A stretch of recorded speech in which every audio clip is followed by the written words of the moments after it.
दोस्तों Jayaprakash power ventures limited की बात करें तो कंपनी ने क्वार्टर फोर के रिजल्ट को डिक्लेयर कर दिया है। इस बार रिजल्ट में देख सकते हो कि प्रॉफिट में गिरावट हुई है ईयर ऑन बेसिस पे। तो भारी गिरावट किस वजह से हुई है उसको समझने की कोशिश करेंगे और क्या इस गिरावट के बाद भी जेपी पावर में आने वाले समय कुछ संभावना पॉजिटिव बनेगी। वैसे तो जेपी पावर में एफआईओ डीआईओ म्यूचुअल फंड ने काफ़ी अच्छा निवेश किया है और इसके पीछे सबसे बड़ा रीज़न है कि ये अपनी बुक वैल्यू से भी बहुत नीचे मिल रहा है और इसका पी रेशियो देखें तो दूसरी पेयर कंपनियों की तुलना में बहुत ही सस्ता है और इसी वजह से यहाँ पे निवेश बढ़ रहा है। लेकिन इस रिजल्ट के बाद आगे की क्या संभावना बनेगी उसको अच्छे से समझेंगे। साथ में यहाँ पे हम रिलायंस पावर को भी डिस्कस करेंगे। रिलायंस पावर अनिल धीरूभाई अंबानी ग्रुप की वो कंपनी है जिसको उन्होंने कर्ज मुक्त कर लिया है और बिजनेस तेजी से बढ़ाया जा रहा है। क्या रिलायंस पावर आने वाले समय अपनी पुरानी हाई यानी जो आईपीओ की प्राइस थी जहां पे कंपनी को आईपीओ ही 450 के आसपास लाया था, क्या वैसी संभावना बन रही है, जानने की कोशिश करेंगे इस वीडियो के माध्यम से। लेकिन फ्रेंड्स उससे पहले अगर आप पहली बार हमारे चैनल पे आए तो चैनल को सब्सक्राइब कर दीजिए, एक बेल आइकॉन दबा दीजिए ताकि जब भी नया वीडियो बने पहला नोटिफिकेशन आपको मिले। वीडियो पसंद आए तो लाइक से जरूर कीजिए। चलो फ्रेंड्स वीडियो स्टार्ट करते हैं। मैं हूं आपका दोस्त एसपी दवे और हमारे अपने चैनल ऑनलाइन कमाई में आपका बहुत बहुत स्वागत है। तो सबसे पहले जेपी पावर के कारोबार की बात करें 14.54 पर क्लोजिंग थी कल 2.68% की गिरावट के साथ। तो बाजार में गिरावट कल काफ़ी ज़्यादा थी। स्मॉल कैप की ज़बरदस्त पिटाई हुई, 2% के ऊपर की गिरावट थी। ऐसे में जेपी पावर भी उसी लपेटे में आ गया। अब जेपी पावर ने अपना रिजल्ट डिक्लेयर कर दिया है क्वार्टर फोर का। कंपनी का जो प्रॉफिट है उसमें 73% की गिरावट देखने को मिली है। तो देखो कि जयप्रकाश पावर वेंचर्स लिमिटेड का जो इस बार आप देख सकते हो कि जो प्रॉफिट है उसमें काफ़ी बड़ी गिरावट देखने को मिली है और कंपनी ने 155.67 करोड़ का प्रॉफिट बताया जहाँ पे 73% की बेसिस पे गिरावट देखने को मिली है। कंपनी आप देख सकते हो कि यहाँ पे पिछले एक साल पहले अगर आप देखें तो 588.79 करोड़ का ज़बरदस्त प्रॉफिट बताया था। तो उस हिसाब से देखें तो प्रॉफिट में भारी गिरावट देखने को मिली है। रिवेन्यू में भी इस बार कुछ डिक्लाइन देखने को मिली है। तो रिवेन्यू में भी 11% की गिरावट हुई है और इस बार जो रिवेन्यू बताया कंपनी 1340 करोड़ के आसपास है, यानी इस बार रिवेन्यू गिरा। पिछले साल सेम क्वार्टर में 1514 करोड़ के आसपास था, यानी कंपनी का रिवेन्यू भी गिरा है और साथ में प्रॉफिट भी गिरा है। तो बिल्कुल चिंता की बात तो है क्योंकि रिवेन्यू प्रॉफिट दोनों में कमी आई है। कंपनी आप देख सकते हो कि पूरे साल का अगर प्रॉफिट देखें तो 588.79 करोड़ के आसपास बताया, इसकी जानकारी एक्सचेंज को दी गई है। अब रिवेन्यू फ्रॉम ऑपरेशन डिक्लाइन हुआ है 11% के आसपास।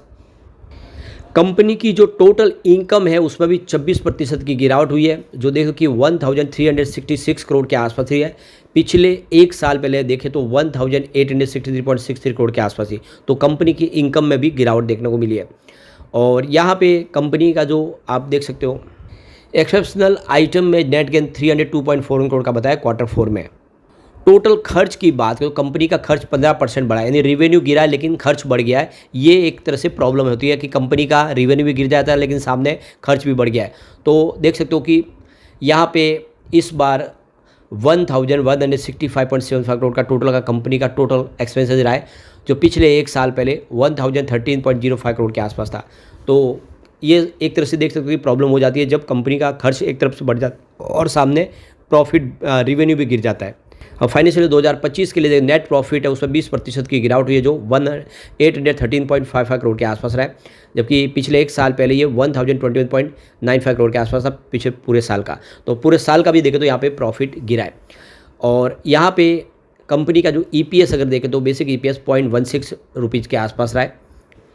अब ये तो आपको समझ में आ रहा होगा कि यहाँ पे रिजल्ट गिरा है ईयर ऑन बेसिस पे, लेकिन कंपनी का प्रदर्शन वाकई में कितना ख़राब है उसको हम क्वार्टर ऑन क्वार्टर बेसिस पे समझेंगे तभी पता चलेगा साल दर साल कैसा रहा है। तो सबसे पहले अगर हम बात करें रिवेन्यू की, मार्च 2024 में 1864 करोड़ के आसपास रिवेन्यू था, जो जून 2024 में गिर के 1779 करोड़ के आसपास आ गया और सितंबर 24 में यह गिरते हुए 1305 करोड़ के आसपास आ गया और दिसंबर क्वार्टर में यानी पिछले क्वार्टर में क्वार्टर थ्री में गिरते हुए 1257 करोड़ के आसपास आए। यानी पिछले 4 क्वार्टर से लगातार रेवेन्यू गिरा था, लेकिन इस बार रेवेन्यू बढ़ के 1340 करोड़ तक पहुंच गया है। इसका मतलब ये हुआ कि जो रेवेन्यू है पिछले सितंबर और दिसंबर क्वार्टर के मुकाबले ज़्यादा है, यानी क्वार्टर 1 क्वार्टर 2 में जो कंपनी ने रेवेन्यू बताया उससे बेहतर है। इसका मतलब ये हुआ कि रिजल्ट खराब उतना नहीं है जितना हम सोच रहे, क्योंकि पिछले 4 क्वार्टर से लगातार जेपी पावर का रेवेन्यू गिर रहा था, लेकिन इस बार उस रेवेन्यू में फिर से वृद्धि हुई है। तो बिल्कुल इस रिजल्ट को हम इस हिसाब से देखें तो रिजल्ट बेहतर है, कोई इसमें चिंता की बात नहीं। अब बात कर ले प्रॉफिट की, तो मार्च 2024 में 589 करोड़ का ज़बरदस्त प्रॉफिट हुआ था, ये भारी भरकम प्रॉफिट होता। जून में प्रॉफिट गिर के 349 करोड़ के आसपास आ गया और सितंबर 2024 में ये गिरते हुए 183 करोड़ के आसपास आ गया और दिसंबर 2024 में गिरता हुआ सीधा 127 करोड़ के आसपास आ गया। यानी प्रॉफिट भी लगातार पिछले 3 क्वार्टर से गिरा था, यानी मार्च के बाद आप देखें तो एक तरफा गिरावट हुई है, लेकिन इस बार प्रॉफिट फिर से 156 करोड़ तक पहुंचा, जो दिसंबर क्वार्टर यानी क्वार्टर 3 से ज़्यादा है, क्योंकि क्वार्टर 3 में 127 करोड़ का ही प्रॉफिट था। तो जो प्रॉफिट लगातार गिर रहा था उस पर भी ब्रेक लगाए और पिछले क्वार्टर के मुकाबले बढ़ाए। तो इस रिजल्ट को हम कह सकते हैं कि ये रिजल्ट इतना खराब नहीं है। ईयर ऑन बेसिस पे देखेंगे आपको जरूर इसमें बहुत ज़्यादा कमी दिखाई देगी, लेकिन जब इसको हम क्वार्टर दर क्वार्टर देखेंगे तो कंपनी ने इंप्रूवमेंट किया है। चाहे आप यहाँ पे इसका प्रॉफिट देखें या रेवेन्यू देखें तो चिंता की बात नहीं, शेयर की प्राइस बहुत नीचे है, यहाँ से और ज़्यादा गिरावट की भी संभावना दिख नहीं रही है। तो अगर थोड़ा सा अगर यहाँ पे गिरावट होती भी है तो एक अपॉर्चुनिटी दिखाई देगी। अब चलते हैं रिलायंस पावर की तरफ, तो 39.98 पर क्लोजिंग थी, 2.51% की बड़ी गिरावट देखने को मिली। तो जैसे कि देख सकते हो कि कल बाजार में तूफानी गिरावट का माहौल था, भले ही बाजार में गिरावट कम हो, लेकिन लार्ज कैप को छोड़ के स्मॉल कैप मिड कैप की पिटाई हुई है और वहाँ पे रिलायंस पावर भी बच नहीं पाया। तो ये गिरावट बिल्कुल हुई है रिलायंस पावर में भी, लेकिन आने वाला जो समय है पावर सेक्टर के लिए बहुत ही शानदार। इसके पीछे है सरकार की मंशा और रिन्यूएबल एनर्जी सेक्टर के लिए सरकार की जो इस समय कोशिश है वो इस सेक्टर को पूरा सपोर्ट दे रही है। और कंपनी का रिन्यूएबल एनर्जी का पोर्टफोलियो बहुत मजबूत है, चाहे वो विंड एनर्जी हो, सोलर एनर्जी हो या फिर स्टोरेज के ऊपर काम करने वाली हो। इसके अलावा ग्रीन हाइड्रोजन के ऊपर फोकस किया जाए सरकार की तरफ से, जिसमें भी अब रिलायंस पावर अपनी तरफ से कुछ संभावनाएं तलाश रही है। सोलर टारगेट आप देखें तो सरकार ने इस समय सोलर टारगेट भी काफ़ी अच्छे रखे हुए, अलग अलग स्टेट सोलर प्रोजेक्ट के लिए अपनी तरफ से इंसेंटिव दे रही है, इसका फ़ायदा देखने को मिलेगा। इसके अलावा रिन्यूएबल सेक्टर में इन्वेस्टमेंट तेज़ी से बढ़ रहा है, तो 2032 तक करीब 4.79 लाख करोड़ के निवेश की जरूरत पड़ेगी और यहाँ पे सरकार की पूरी मंशा तो है, क्लियरली वो सपोर्ट करिए, लेकिन दूसरे इन्वेस्टर भी यहाँ पे निवेश करें तो ये सेक्टर आने वाले समय बेहतर करेगा। इसके अलावा रिन्यूएबल एनर्जी के लिए जो लोन ग्रोथ है वो भी काफ़ी अच्छी है, जो सरकारी पावर फाइनेंस कंपनी है वो तेज़ी से लोन प्रोवाइड कर रही है ईजिली। और इसके अलावा अगर हम कोल बेस्ड पावर प्लांट की भी बात करें, यहाँ पर भी सरकार इस समय उसकी जो अभी भी जो ज़रूरत है वो पूरी बनी हुई है, क्योंकि पावर कंजम्पशन लगातार बढ़ा और सिर्फ रिन्यूएबल एनर्जी सेक्टर से पूरा नहीं हो सकता। ऐसे में कोल बेस्ड पावर प्लांट की कैपेसिटी को भी बढ़ाया जाएगा, तो ऐसे में जेपी पावर जैसी कंपनियों को फायदा होगा।